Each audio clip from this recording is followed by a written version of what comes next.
Maya wiped the table for the third time, not because it was dirty, but because it gave her something to do with her hands. The private dining suite on the top floor of Kiriltek's headquarters was quiet, lit only by the golden glow of a modern chandelier. Everyone had cleared out. At least, she thought they had. Then the screen on the open laptop blinked.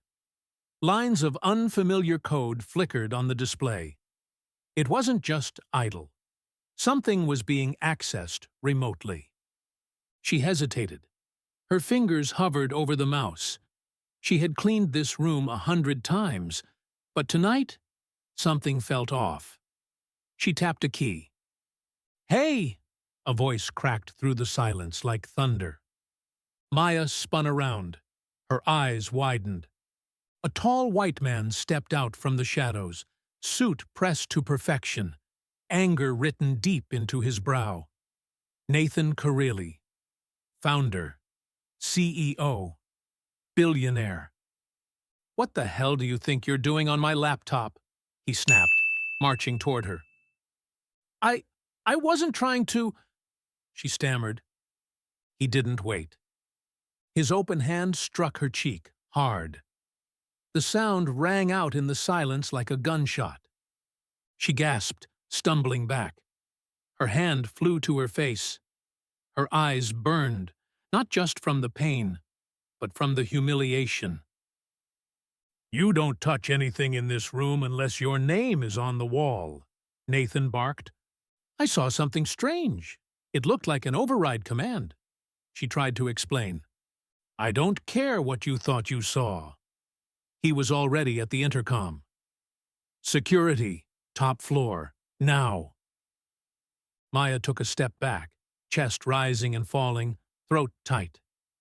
"I wasn't trying to hack anything," she said quietly. "Someone's inside your system. I was trying to stop it." He didn't even look at her. "Just go," he muttered, dismissing her like dust on a cufflink. Tears stung her eyes, but she refused to let them fall in front of him. She turned, stepping toward the door. Her hand touched the knob. Behind her, Nathan paused. The code was still on the screen. Something in it caught his eye. He frowned. He leaned in, reading it closer. His breath caught. The signature was there, buried deep in the logic, structured like a fingerprint. SB. His hands stopped moving. His mind raced. That signature, he'd seen it before. The patch that saved his company from collapse 6 months ago. It was written by someone no one could trace. Anonymous, genius, and now it was on this terminal. Left behind by a waitress. She didn't cry in the elevator. She waited until she got to the alley behind the building where no cameras were watching. Only then did Maya let herself exhale, pressing her palm against the side of her burning face. The imprint of his hand was still there. So was the heat behind her eyes. But the tears never made it out. She walked 3 blocks in silence, shoes scraping against the wet pavement. Downtown Manhattan was still alive even this late, but she felt completely invisible. That wasn't new. At the corner, she stepped into the all-night diner where she picked up extra shifts. The manager nodded. No questions asked. She tied her apron, kept her head down, and worked until sunrise. By the time her son woke up, breakfast was already on the table. "Mommy, are we still poor?" Zion asked between bites of toast. She smiled like it didn't hurt. "Not poor, baby. Just early in the story." He laughed like it made sense. Later that morning, Maya sat by the window in their tiny 2-bedroom apartment, laptop open, zoning out as Zion built a Lego spaceship on the carpet. Her fingers moved over the keyboard out of habit, not because anyone was watching. Just a quiet routine. She didn't have the right degree, didn't have the LinkedIn network. But what she did have was memory. Code was her language, her calm. She built things at night the same way she used to, before everything fell apart. Before that corporate job disappeared. Before one email, sent to the wrong person, turned her into a security threat. Before every job application vanished into silence after background checks. No one cared about what she knew, only where she'd come from, only what she looked like. She had learned to stop talking about her past. It only made people uncomfortable. When they saw a black woman cleaning their offices, they didn't imagine tech brilliance or software patches or security protocols. They just saw someone to ignore. So she became exactly that, invisible. Until tonight. Until her fingerprints showed up again. Inside the very system she once saved. Now she had a choice. Let him think she was a mistake, or force him to see what he missed, even if it meant standing in front of the man who hit her, even if it meant risking everything again. Nathan hadn't meant to look. He really hadn't. But something in the code haunted him. It wasn't just clean. It was precise, intentional. The lines didn't look like an accident. They were nested exactly the way he remembered. Every bracket, every variable name, even the spacing. Like a voice he hadn't heard in a while but couldn't forget. 6 months ago, the company had been 2 hours from a full systems collapse. Millions in contracts. Customer data. Gone. One anonymous patch had arrived out of nowhere, routed through a secure email server. No reply address. The code was genius. Untraceable. It fixed everything in one clean motion. All it had said was, SB. Security teams had tried to backtrack it. No one ever found the sender. Nathan had assumed it was some freelance hacker, maybe an insider who didn't want recognition. He'd even joked it was divine intervention. But now here it was, on his laptop. And the only person who'd touched it tonight was a waitress. He scrolled faster. The formatting matched exactly. The logic structure. The embedded comments. He knew this work. Whoever SB was, they were standing in this room less than 10 minutes ago. He stepped back from the laptop, heart thudding. The slap. The security call. It all came rushing back in a way that didn't feel justified anymore. It felt wrong. His hand still tingled from where he'd hit her. Downstairs, Maya had barely made it to the building's exit when the call came through her work earpiece. Mr. Carilli wants to see you. Conference room E, now. She froze. Her stomach dropped. Was this it? Was he calling HR? Pressing charges? Or worse, going to make an example out of her? She climbed the back stairs slowly, heart pounding harder with each step. When she opened the door, he was already there, standing in front of the same laptop, silent. He didn't look angry anymore. He looked unsure. You wrote that code? He asked. His voice wasn't loud. It was something else. Cautious. Maya stood still, hand still on the doorframe. Yes. You're SB? She hesitated, then nodded once. My middle name's Brooke. I used that when I sent it. Nathan looked back at the screen. His voice cracked slightly. You saved us. I didn't do it for credit. He turned. You were mopping floors. And you wrote this? I wasn't always mopping floors. Silence. I was a developer once, she continued, before they blacklisted me, before the system made sure no one ever hired me again. Nathan's jaw tightened. Not in anger, in disbelief. "You were right about the breach," she added. "Something was wrong tonight." He didn't say a word, just stared at her, like the floor had shifted beneath him. And in a way, it had.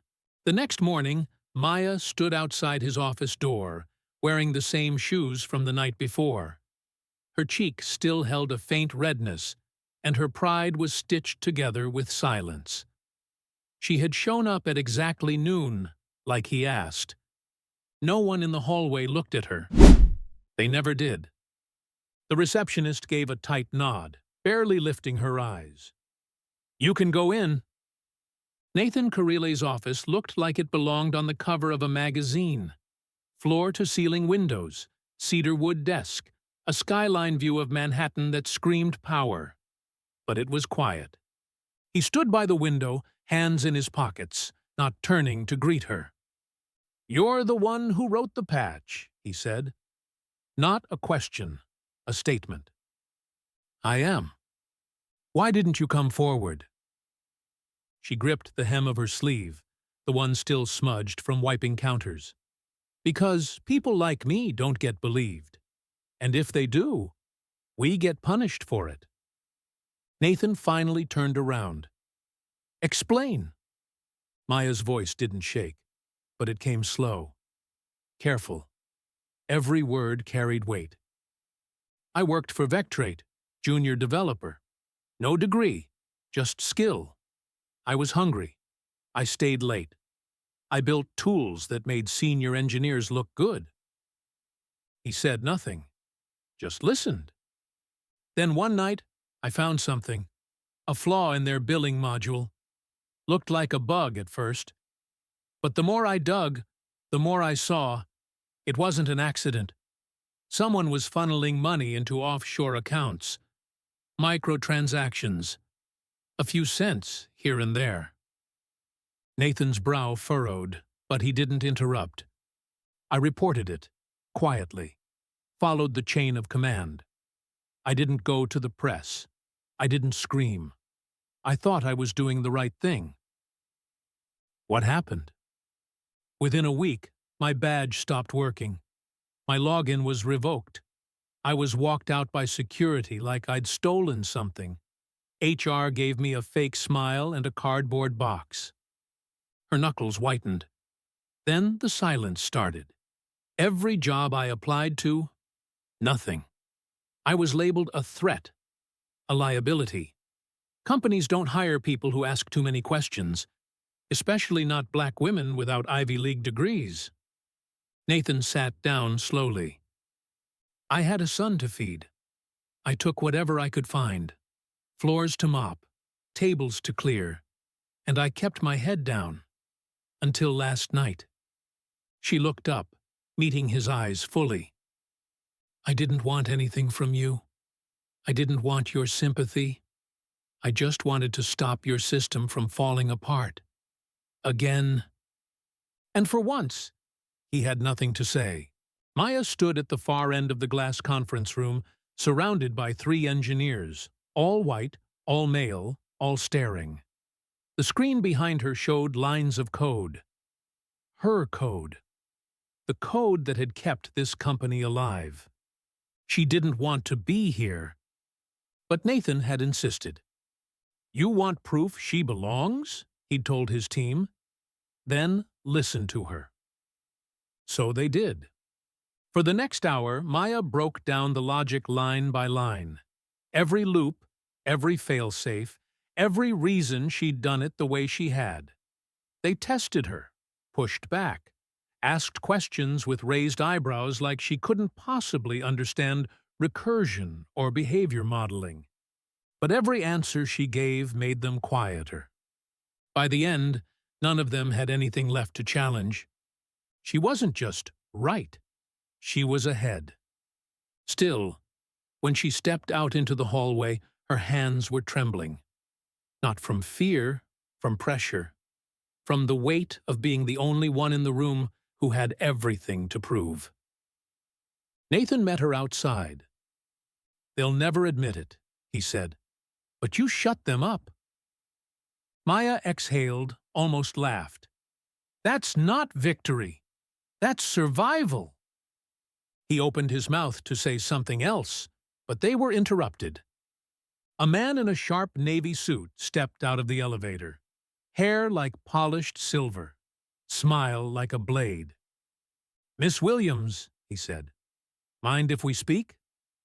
Nathan stiffened. "Marcus." Marcus Vell, Chief Operating Officer. Nathan's second in command. He didn't wait for an answer. He motioned Maya into a smaller boardroom and closed the door behind them. "You've caused quite a stir," he said calmly. She stayed silent. He smiled without warmth. "You know, not every story has to end with a promotion." "Is that what this is?" Maya asked. Marcus leaned against the table, arms crossed. "You're a temporary contractor. No resume, no degree. And now the board is watching everything. Closely." "I've done nothing wrong." He tilted his head. "That's the problem. You've done too much. You're not supposed to be the one they thank. You're the janitor. The feel-good story. The background." She blinked. "You're scared of me." "No," he said flatly. "I'm scared of headlines. I'm scared of investors asking how a waitress ended up with root access. I'm scared that the next story won't be about your brilliance. It'll be about our failure to see you coming." Maya stood up. "I didn't come here to be seen," she said. "I came here to stop something." He stepped closer. "Then maybe it's time you stop now, before someone decides your presence is a liability." She didn't flinch. He walked out first, leaving her in silence. But she wasn't shaken, because for the first time, someone had seen her. And now, they were afraid. The hallway lights flickered overhead as Maya walked alone toward the sub-level server room. It was past 9 p.m., but she couldn't sleep, couldn't think, not until she got answers. She tapped her badge at the restricted access panel. It buzzed green. The room was cold, humming with blinking towers and secured terminals. She logged in quietly. The same code stared back at her from earlier in the week. Only now, it felt different. She opened the backup logs, line by line. Every override command, every injection event, every signature ping. It didn't take long to find the problem. Someone had triggered a dormant admin port 2 nights before the breach was officially discovered. The command didn't run anything. It just watched. Silent. Testing the gate. A dry run. And it wasn't her. The path was buried deep behind her protocols, but the access signature didn't match hers, not even close. The command was routed from a shadow credential, one she hadn't seen since her early days here. Her eyes narrowed. She copied the signature, traced it to an old chain of credentials. Then her blood turned cold. Martin Greaves. Strategic risk advisor. Corporate guy. Always smiling. The same man who once told her during her first week, "You're the one who knows how to spell encryption, right?" He had run cleanup on the AI team's security breach review. And now it looked like he'd used her system, her very patch, as a tunnel to inject a backdoor. The setup had been there since the beginning. They hadn't just underestimated her, they'd planned to use her.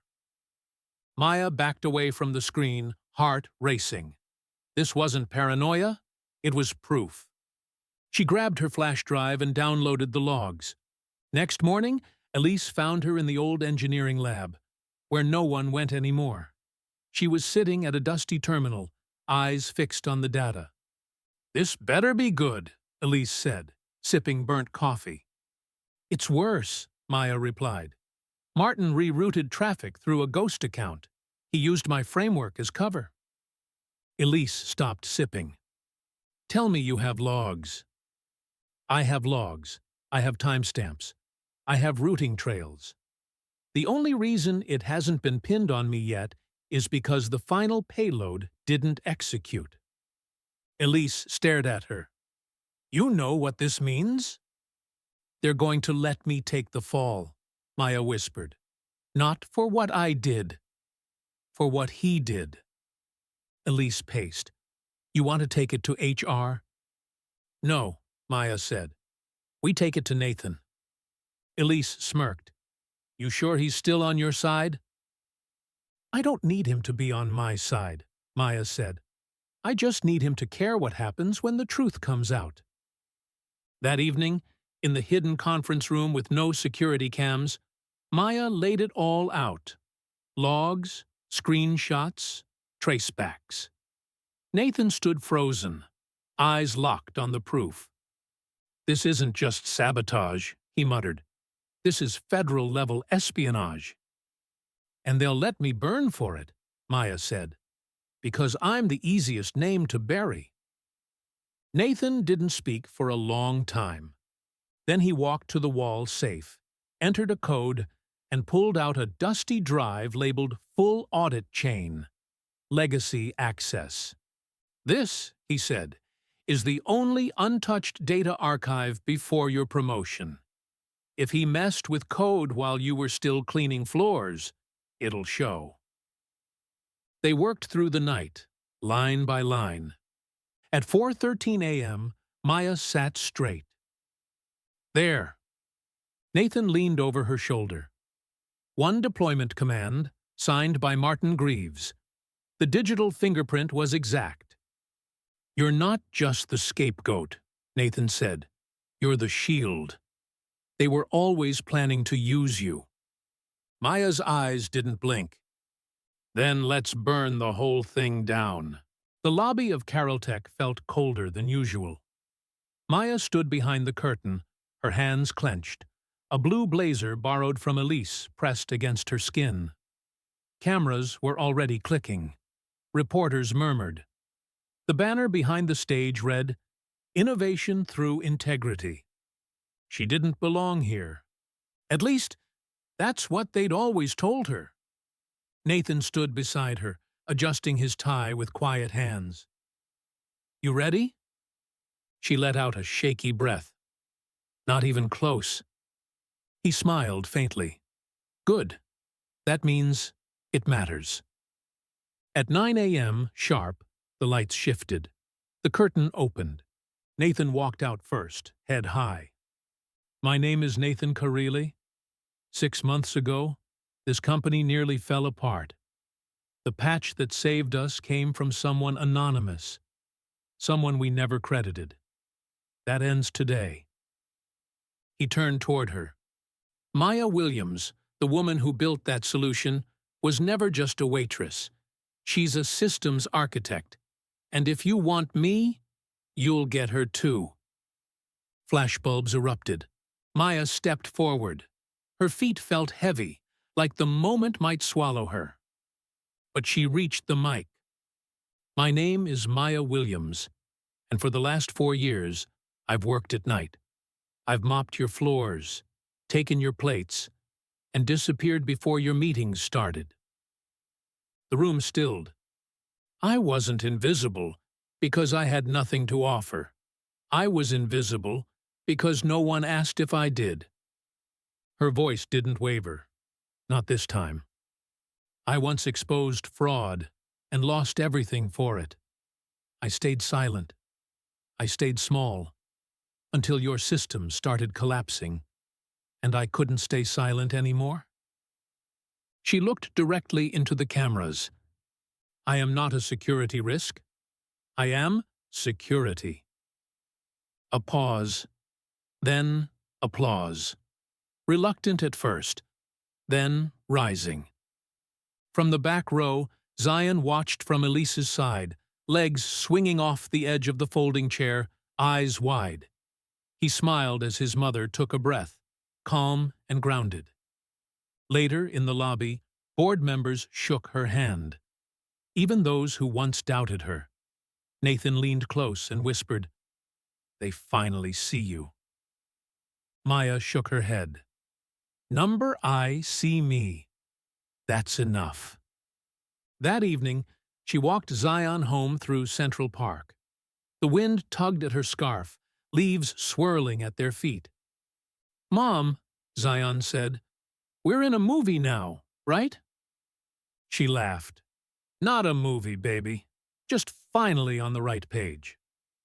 They passed a digital billboard glowing with her photo, under the headline, "Williams Protocol Now Protecting National Security Infrastructure." Zion pointed. "That's you." She nodded. "It is." At home, she pinned his old crayon drawing beside it, the one where she wore a cape and stood in front of a glowing screen. For years, it was just pretend. Now, it was real. She didn't need to become a superhero.